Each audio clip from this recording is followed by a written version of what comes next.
Revelation 3:5. Everybody read. He who overcomes will,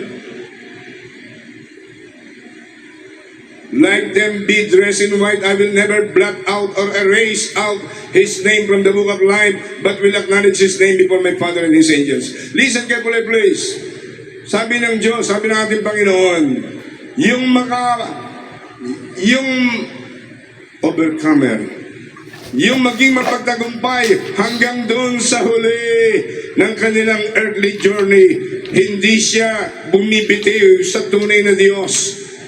Dumaan ang mga pagsubok sa buhay, nakakapit pa rin siya kay Jesus.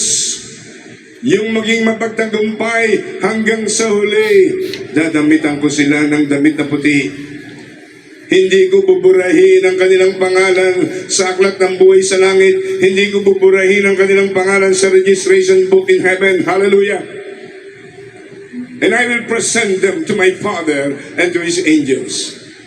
Kinakailangan tayo po ay laging mainit sa ating pagmamahal at paglilingkod sa Diyos ng may katapatan.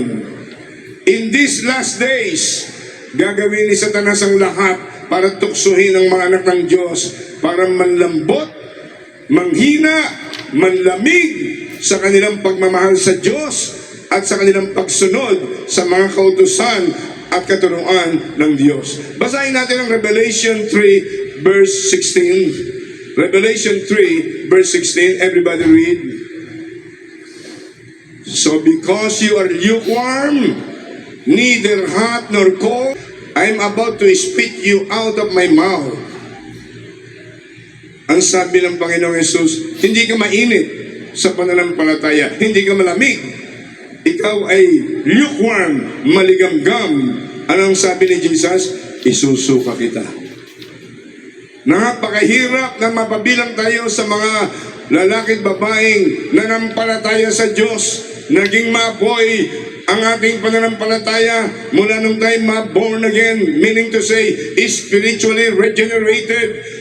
Naranasan natin yung sinabi ni Jesus sa John 3:3, unless a man is born again, he cannot see the kingdom of God. Naranasan natin yun. Pero pagdating ng mahaba-habang panahon, sa paglalakbay natin sa mundong ito, iba't ibang tukso ng kasalanan, ng kalikuhan, ng sanlibutan, ang ibinalandras sa atin ni Satanas, ang Diyos ng sanlibutan, maaaring natukso tayo, maaaring nanghina tayo. Tandaan ninyo, ang sabi ni Lord Jesus, hindi ka mainit, hindi ka malamig, you are a lukewarm Christian, isusuka kita.